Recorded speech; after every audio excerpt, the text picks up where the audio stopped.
everyone, today I'm here with a video that I haven't done in a very long time, which is a book haul. I've basically accumulated a few books throughout January and February, mostly February. I only got 3 books in January and the rest of them were in February, so let's get through them all. I'm not going to give you a huge amount of detail on every single one of them because there are a few. I'm scared to even count how many books I got. And also I'm kind of in a little bit of a rush, so I'd better get through them as quickly as possible, and I hope you don't mind that I'm not giving you a huge amount of detail. So let's get started. First one was actually a gift for me, and that one is Book Love, I believe it's called, by Debbie Tang. And this one is a comic book all about book love and book lovers and what we do. My copy is in Russian because a friend from Russia sent it to me, but it's lovely. I've already read it, fell in love with it, and to be honest, I'm rereading it from time to time, especially when I need to get into a reading mood. This is perfect. Next book I kind of got on a whim, to be honest, and that one is The Tattooist of Auschwitz by Heather Morris. This was in Sainsbury's and I've all of a sudden wanted it. I added it on my wish list just before I got it, and then I saw that in Sainsbury's all of a sudden and thought, I'm gonna get it. All I know about this one is kind of like it is sort of based on a real story that actually happened, and it is set in the period of World War II. It is a love story between a tattooist who puts number of tattoos on the prisoners, and so it's a love story between him or her, yeah, I think it's him, and supposedly a girl, one of the girls that he put a tattoo on. So I love historical fiction and I seem to enjoy books that's set in the period of World War II. So I'm looking forward to reading this one as well. Then we've got Before the Coffee Gets Cold by Toshikazu Kawaguchi. This is a Japanese translated book. This was really popular in Japan. That's why it has been translated into many different languages. But in this one, there's a cafe in which you can go back to the past. The rule here is that you must return before the coffee gets cold, and so it's not a long period of time and everything. And this one consists of like 4 different stories set. It is like a novel, it's not a short story collection, but it is all about 4 different sort of stories about 4 different people in this cafe. This one's really cozy, really, I fell in love with it when I read it, so I highly recommend this one if it sounds like your cup of tea. The only thing, it doesn't actually have anything to do with a cat. There is a cat on the cover, but it hasn't got anything to do with the cat at all. So now we're moving on to the books that I got in February. First one is The Telephone Box Library by Rachel Lucas. The cover is the thing that drew me in first, I'm not gonna lie. And this book is set in a little village in which our main character goes. And I don't know a lot about it, but it's got something to do with Bletchley Park, which is, again, has something to do with World War II when they were decoding messages and things. And there's obviously a telephone box library that the main character has something to do with. And there's also a 90-something-year-old woman who is her neighbor. And the main character sort of takes care of her from time to time, I think. And that woman has got something to do with Bletchley Park in the past. So it sounds like a little bit of a mishmash of historical fiction as well as women's fiction, maybe chick lit. I'm not sure if it's like a romance novel or what, I'm not sure what genre it is, but I really like the cover of this. It's so pretty and it just sounds good. Anything that has book or library in the title, I love them, and especially considering it's set in a tiny little village. That's what also draws me in, so I'm looking forward to this one whenever I can get to it. Next one is a non-fiction book, which I don't very often read, but it is The Five, The Untold Lives of the Women Killed by Jack the Ripper by Hallie Rubenhold. First I saw this book on Jean Bookish Thoughts channel, and I thought it sounded interesting because it is a non-fiction about those women who were killed by Jack the Ripper, and also apart from that, you learn a lot about how things were in the past at the time, like maybe their habits, maybe details of day-to-day life. You learn a lot about that as well in this book, and I'm looking forward to this one because it really sounds good. I'm really interested in that period of time and it just sounds good, so I'm excited to read it whenever I can get to it again. Then we've got another historical fiction, and that is The Foundling by Stacey Holes. My copy is also signed by the author. And if you didn't know, this book is written by the author of The Familiars that I read and really enjoyed. So I'm looking forward to this one. I actually don't know a lot about this book. I've read the first chapter in The Familiars. It was like an extract from it, and I just loved it. All I know, again, it is historical fiction set, I think, in the 18th century, early 18th century, and it's about this place, the Foundling, in which women bring their children when they either don't want them or just can't keep them for one reason or another, basically. And so that is pretty much all I know. Knowing that I liked The Familiars a lot, I have high hopes for this one as well. And the cover, again, is really, really pretty. So pretty. I like the end papers as well. And the spine, beautiful. I love when publishers put so much effort into publishing books. The next one is another book that I've really, really liked when I read it. Not liked, I adored it. The Traveling Cat Chronicles by Hiro Arikawa. My god, this book is great. That's all I can say. Basically, in this one we follow the main character who goes to different places to visit different people with his cat for a reason. Sometimes it's kind of told from the point of view of the cat, which is at times funny. I did find it a little bit silly at times, but nonetheless, I loved this book so much. It is so beautiful, so heartwarming. The characters are so fleshed out. I fell in love with our main character. I fell in love with the cat's perspective. It is so good. This book is honestly great.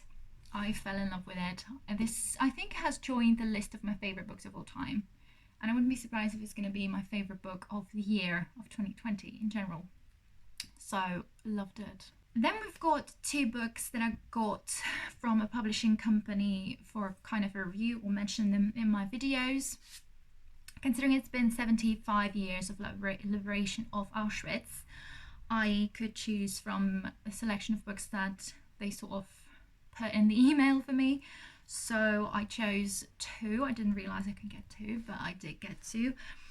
And so the two books is these two. So the first one is Ghost of the Nightingale that I chose by Diana Gorman and Patrick J. Gorman. This one is a teeny tiny little book, and the publishing company is Austin Macaulay. I think that's how you pronounce it, but I could be wrong. I'll leave the link to their website down below. I've never heard of this company before, but they seem to have books that you don't normally see out there, so they could be the books that just literally you've never heard of, so you might discover something new there. I'll just read you the back because I'm not good at explaining this particular book. When visions come to you through unrelenting dreams, crying to be written, one eventually complies. Hence we have the story of a young man who is to take on the challenge of sharing a life unfinished, a life that has been cut short at a death camp designed for mass murder. It offers the possibility that the darkest part of man can be slayed by the strength and victory of the beautiful spirit.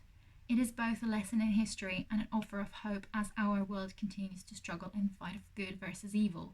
So it sounds really interesting. I kind of like the cover. I like the colours of this cover.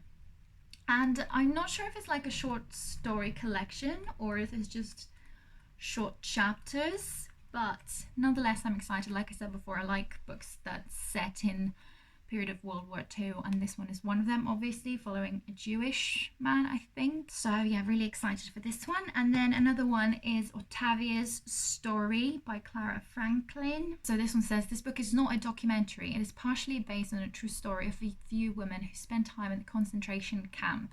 I'll read you the back of this one as well because I'm not good at explaining. Octavia is a young mother of one with another on the way. She and Jacob, her husband, are a typical Jewish family. One night they are taken to a concentration camp. On the way, she gives birth to her daughter in a dirty cattle train. When the train stops for unknown reasons, Octavia takes drastic action not to kill her own daughter, but to save her life. Does she succeed? The moment she arrives at her allocated barrack, she rallies to the challenge of helping save the life of an inmate's newborn. Through their musical talents, Octavia and a few fellow prisoners have a chance to help themselves and others to survive. Will they take the chance? In the hellish darkness, a flicker of light shines through. Their own prison guard amazingly becomes their guardian angel. She risks her own life many times in order to protect theirs. One of the unsung heroes. Through the long winter evenings huddling together to keep warm, they start started to tell their own life stories, sometimes sad and sometimes happy. To learn about their lives after the hell which they endured, you have to read this book. It will keep you captivated till the last page. So it sounds really, I can't say good because of the topics that it deals with, but it sounds something like I'd really enjoy. So I'm looking forward to this one. Then all of a sudden I was craving kind of epic fantasy. So I got myself Assassin's Apprentice by Robin Hobb. I've heard great things about this author in general, and I think that's the book you're supposed to start with if you want to start with her books. I don't know a lot about this book. I know that we follow a main character who is at the beginning of the book 6 years old, and he is a son of a son of a prince. And so now he's been taken to the palace, or to the kingdom, that's the right word, to become an assassin for the king. And I know there's some sort of magic involving animals, so I don't know a lot about it. I kind of started it, but then I chose a stupid time to do it, so I kind of put it down for now. But I'm really excited to read it anyway at some point. And the thing that draws me to it as well is that it's written in 1995. I'd like to read more books that were published before 2000s, but not like classic books. So this one is a great opportunity, and I'm really excited for it. Then we've got 2 books that kind of were inspired by the Traveling Cat Chronicles and Before the Coffee Gets Cold. Since I loved both of them, I thought I need more Japanese literature in my life. So I got these 2. The first one is The Guest Cat by Takashi Hiride. Sorry if I'm butchering the Japanese names. This one is a little tiny thing. And in this book, I think we follow a couple. They have been married for many years now. They don't really talk to each other anymore because they haven't got anything to talk about.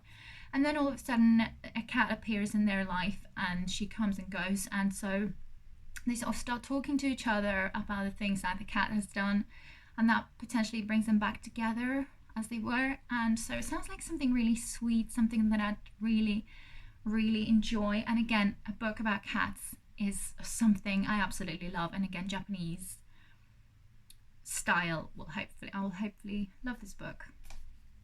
And another one, If Cats Disappeared from the World by Genkei Kawamura. I'm really sorry, but this one says over 1 million copies sold in Japan. This young man's days are numbered, estranged from his family, living alone with just his cat Cabbage for company. He's unprepared for the doctor's diagnosis that he has only months to live. But before he can set about tackling his bucket list, the devil appears with a special offer. In exchange for making one thing in the world disappear, he can have 1 extra day of life. And so begins a very bizarre week.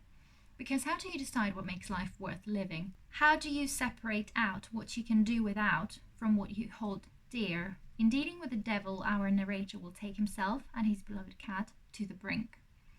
If Cats Disappear from the World is a beautifully moving tale of loss and reconciliation, of one man's journey to discover what really matters in modern life.